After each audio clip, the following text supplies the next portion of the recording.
Please, my speech today is titled Forward with Nigerians.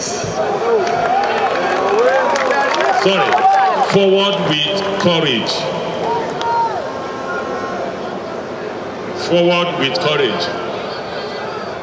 Fellow Nigerians, I stand before you today to declare my intention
and submit my application to serve as your next president.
Lightly. I have served our nation for the last 7 years as Minister of Transportation. For 8 years before that, I served as Governor of Rivers State. In the preceding 8 years before that, I was Speaker of the Rivers State House of Assembly. Within this period, I've also served as the Director General of President Buhari campaign organization twice.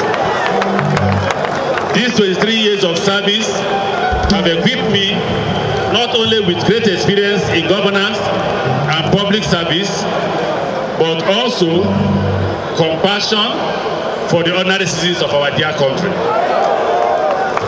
After more than 2 decades in the public arena, I had wanted to go on holiday and spend more time with my family before charting a new course outside politics.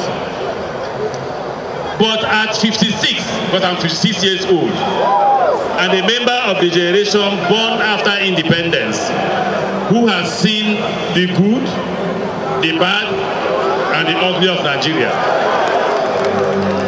I'm compelled by the urgency of our present challenges to place my experience and proven capacity at the service of the nation at the highest level.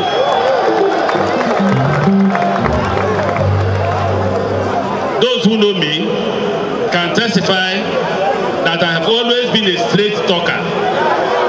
This trait has not always made me popular, but I speak with truth. I speak the truth with conviction. So allow me to speak the truth here today. We are facing some very serious challenges as a country.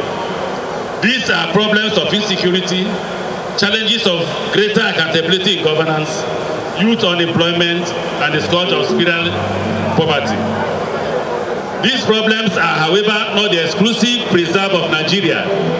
We live in a troubled world. The reality we used to know has altered in nearly every nation. Climate change has brought about food scarcity in some places. Population explosion has produced unusual pressure on resources and supplies. Poverty has become a challenge all over the world, especially in the developing world. The COVID crisis has placed unanticipated burdens on the budget of nations and put pressure on available resources. Transborder crises have erupted in unusual places and placed the internal security of many nations under pressure.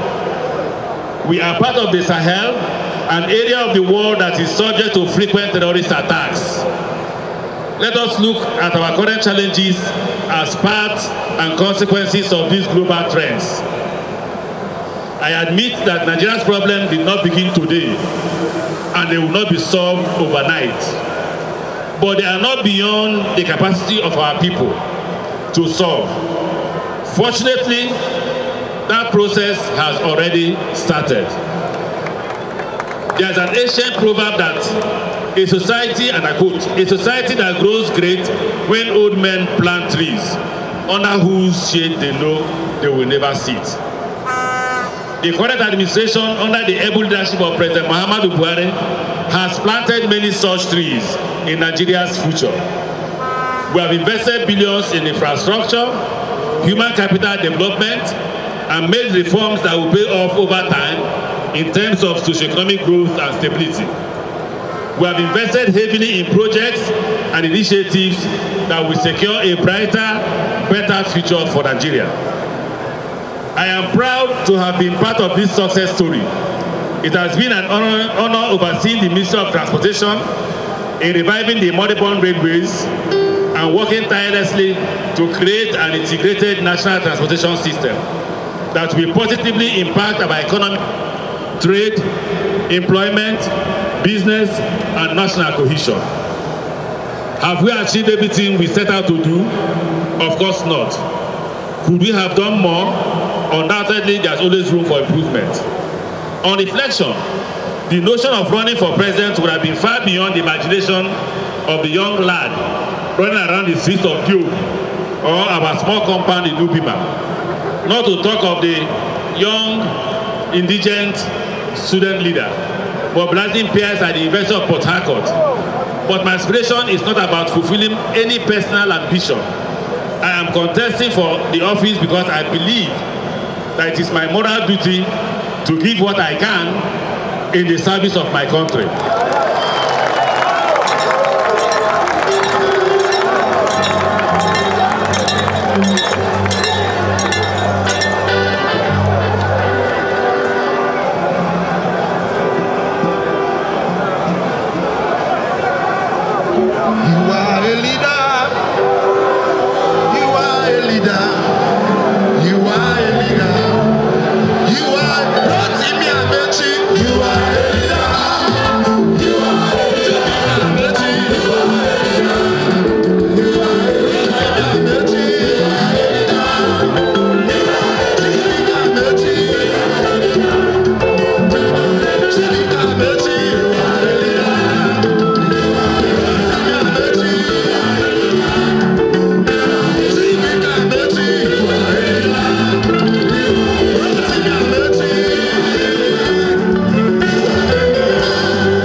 To sustain and intensify present efforts at solving our national problems, our democracy must ensure the emergence of a leadership that is equipped with broad experience in governance to ensure stability and continuity. To sustain our democracy and preserve our unity, we need a steady hand and a passion for success in a nation that remains united to pursue prosperity for all Nigerians. It is the combination of experience and patriotic passion that I bring to the table. I have been in the political arena for 23 years. I have served at every level of government, local, state, and federal. I have served both as a political appointee and an elected official. I have served both as an executive, as governor of Rivers State, and as a legislator, as Speaker of the State House of Assembly. In these capacities, I did not just fill vacant posts. As a speaker, I managed the legislative process in a difficult transition from military rule. As governor, I defeated mercantile militancy and restored security. As a minister,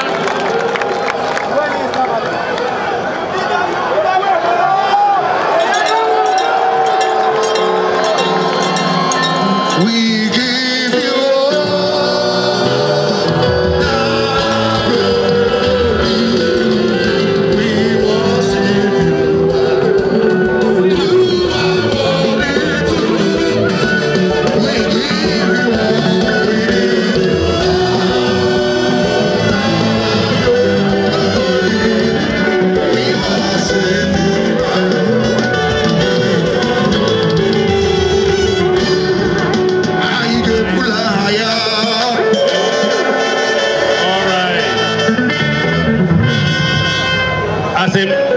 As a minister, I can modestly claim to have justified the trust of Nigerians. For us in the South-South, Port Harcourt Maiduguri has started. I will be there tomorrow. I do not come from a privileged background. I grew up poor. I understand how it feels to go without some meals in a day. I know the pain of lack and the agony of want. I know what it means to see your parents toil just to keep a roof over your family's head. I know what it is to feel the weight of expectation when you are the only one in your family who enjoys the opportunity to attend university. Subsequently, I funded the education of my siblings to become university graduates like me. I know what it is to scrape and save and struggle. In spite of all odds, I have journeyed to this point. I could not have come this far without my parents, Fidelis and Mary, who sacrificed so much for me. I could not have come this far without the support of my siblings. I could not have come this far without the mentors, friends and sponsors who have believed in me. I could not have come this far without the precious wife of my youth and my best friend, Judith.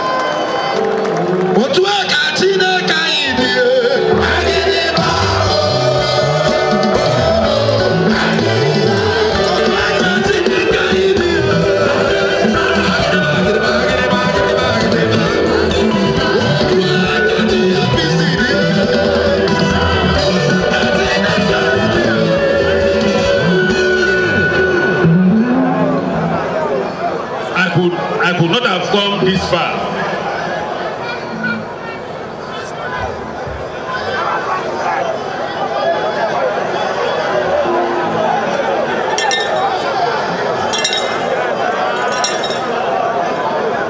I could not have come this far without my children, who mean everything to me.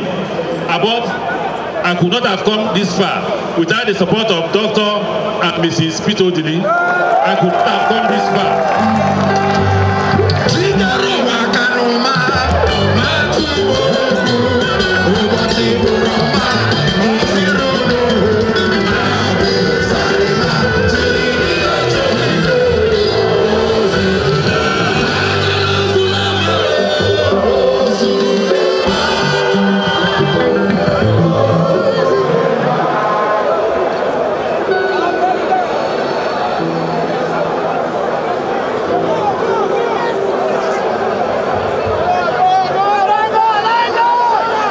Could not have come this far without the support of Chief Rufus Ada George and his wife. Neither could I have come this far without the support of the President Muhammadu Buhari and his wife. Above all, I could not have come this far without the grace of God. The next leg of my political journey will be tough. But I'm excited to go out and engage with Nigerians from every walk of life. I'm ready to go from Maiduguri to Makurdi, from Sokoto to Sabama, from Yola to Oyo, from Badagry to Birnin Kebbi, to each town and village. I will have one message: hope is around the corner.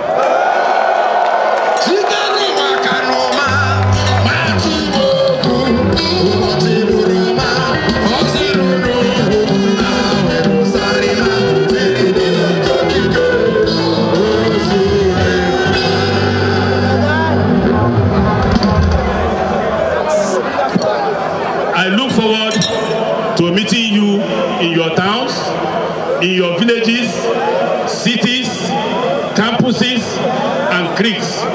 I want to hear your desires. I want to hear your needs and pains. I want to know what matters most to you. I want to listen and learn. I will be coming with one assurance: I will be welcome everywhere, because the blood of every Nigerian flow in my veins. I shall be the president of all and every Nigerian. I believe that despite our cultural differences, we remain one people under one God. We may speak different languages or worship in different ways, but we all want the same things: a better life for our children, the ability to support our families, the freedom to live in peace without fear for our lives or properties. I have never been the type who folds his arms and complains about inadequacies I see around me. I have always jumped in with both feet to do whatever I can to help, to try and bring relief to those suffering, to work to make things right where I see wrong. If you elect me as your president, I promise to play my part to the best of my ability.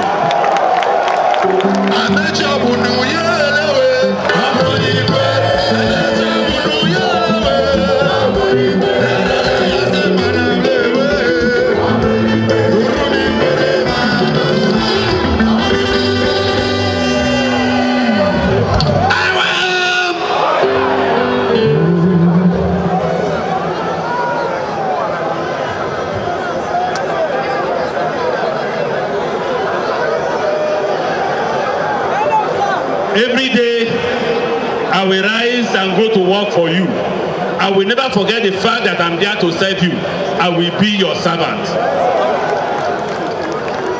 Today, I stand as an aspirant to the position of the office of the president.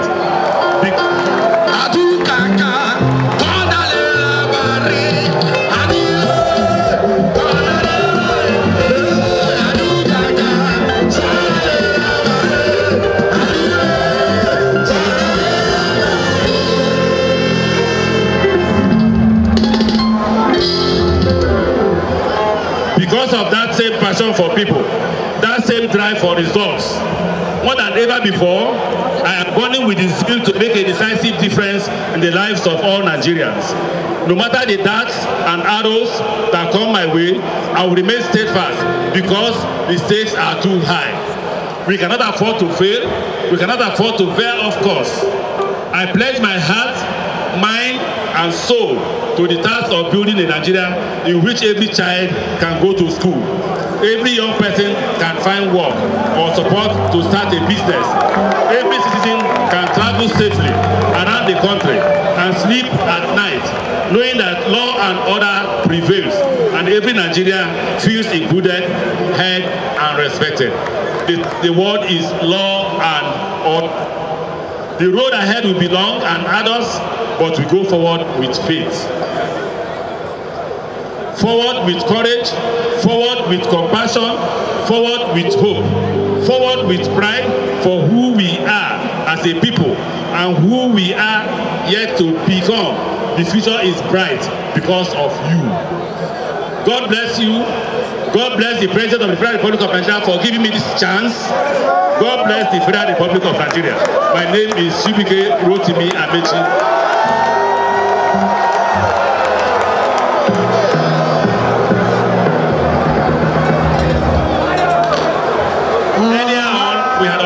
1 minute silence for those of our brothers and sisters who died at the railway in Kaduna.